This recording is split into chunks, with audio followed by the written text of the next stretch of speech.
Good morning, students.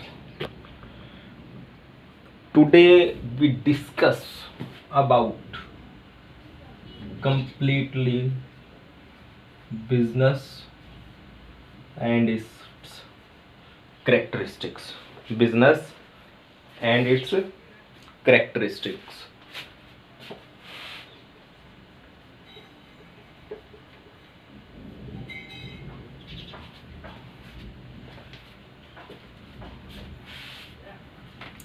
तो business के बारे में कुछ हमने स्टडी भी किया था बेटा। पहले तो हम क्या सोचते थे, सिर्फ ये सोचते थे कि बिजनेस होता क्या है कि जहाँ पर गुड्स का सेल और परचेज किया जाता है।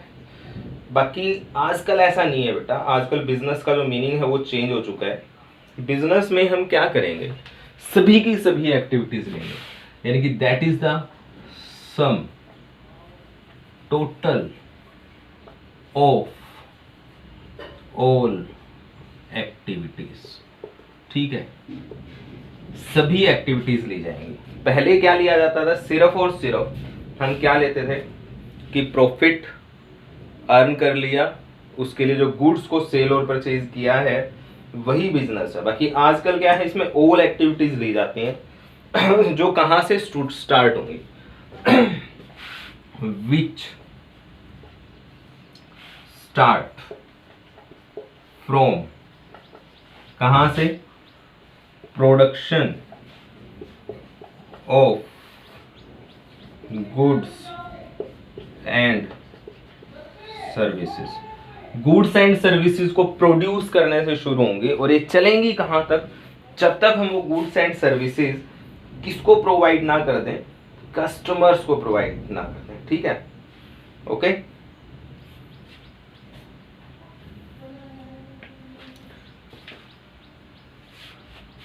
taking them to the customers।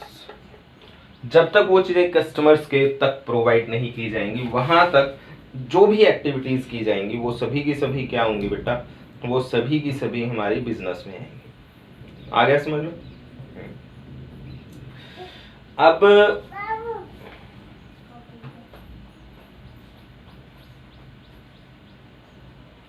हम क्या करेंगे, ये देखते हैं कि ये सारी एक्टिविटीज हमने की क्यों है। For earning profit, for earning profit. अब इसमें से बेटा इसकी कैरेक्टरिस्टिक निकालनी है अपने को।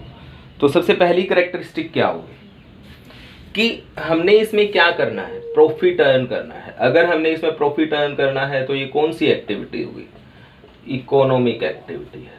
That is it's first characteristic, that is economic activity, क्योंकि इसका पर्पज क्या है, प्रॉफिट को अर्न करना है।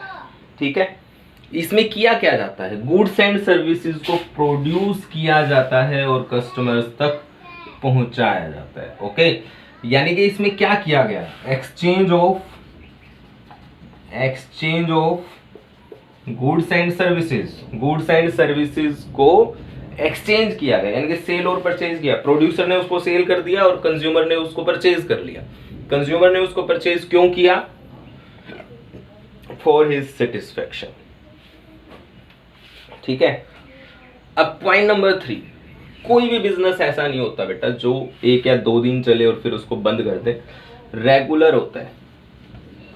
ठीक है, बिजनेस बेटा रेगुलर चलता रहता है। ठीक है, ओके। तो कितनी कैरेक्टरिस्टिक्स समझ में आई, 3। First that is an economic activity, second exchange of goods and services, third that is regular activity. कितनी समझ में आ गई, 3। अब इसमें जो काम किया गया है वो क्यों किया गया है, for earning profit, for earning profit. तो टोटल कितनी कैरेक्टरिस्टिक्स हो गई, 4। The first is exchange of goods and services, that is economic activity, that is regular activity, for earning profit ये की जाती है।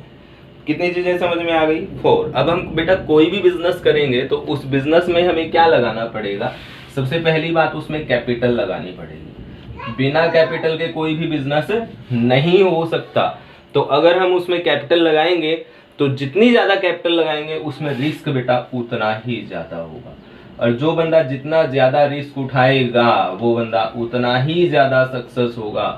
ठीक है, तो that is the 5th characteristic risk bearing element होता है कि इसमें रिस्क होता है, जो बंदा जितना रिस्क उठाएगा वो उतना ज्यादा सक्सेस होगा। ओके, अब बेटा एक बात नोट करते हैं, ध्यान से सुनना।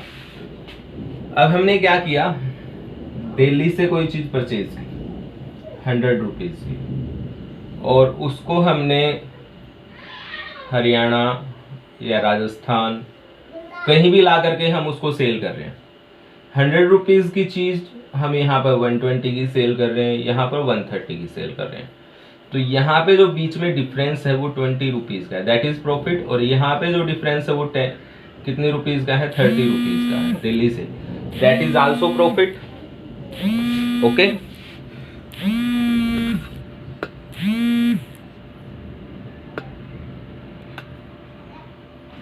यहाँ पे डिफरेंस कितनी अमाउंट का बेटा, 20 का, दैट इज प्रॉफिट। और यहाँ पे डिफरेंस अगर राजस्थान में लाके बेचते हैं तो कितने का है, 30 का।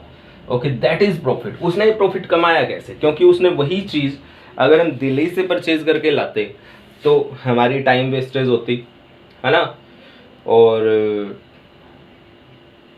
हमें दुखी भी होना पड़ता, उसके लिए ट्रबल्स वगैरह भी होते।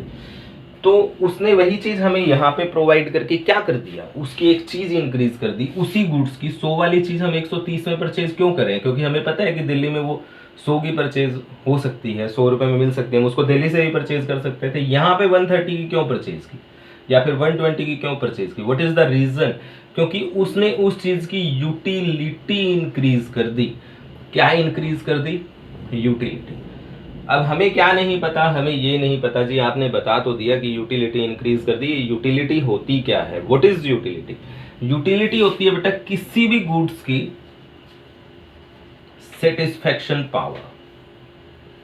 ओके, हम दिल्ली से वो चीज लेके आते हैं 100 रुपीज की, हमें यहां मिल रही है 120 या 130 की, फिर भी हम उससे सेटिस्फाइड हैं, क्योंकि वो चीज हमें एक तो टाइम पे मिल गई है ना, और बिना कुछ टाइम वेस्टेज के मिल गई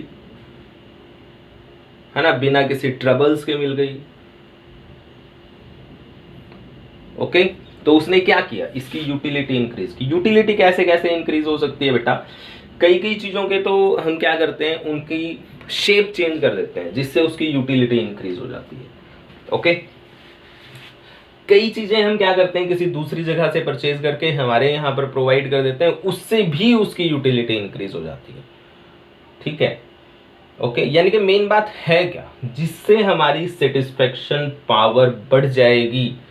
ठीक है, कोई भी ऐसी एक्टिविटी जिससे हमारी सेटिस्फेक्शन पावर बढ़ जाएगी, उससे हमारी यूटिलिटी इंक्रीज होगी।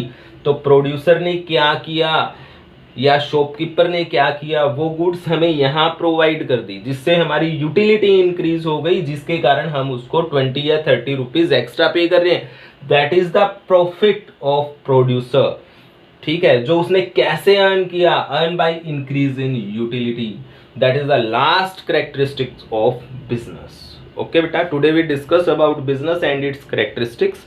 ओके, आप इसको कंप्लीटली स्टडी करोगे, फिर नेक्स्ट में हम हमारे प्रोफेशन और उसकी कैरेक्टरिस्टिक्स को स्टडी करेंगे। ओके बेटा, ओके।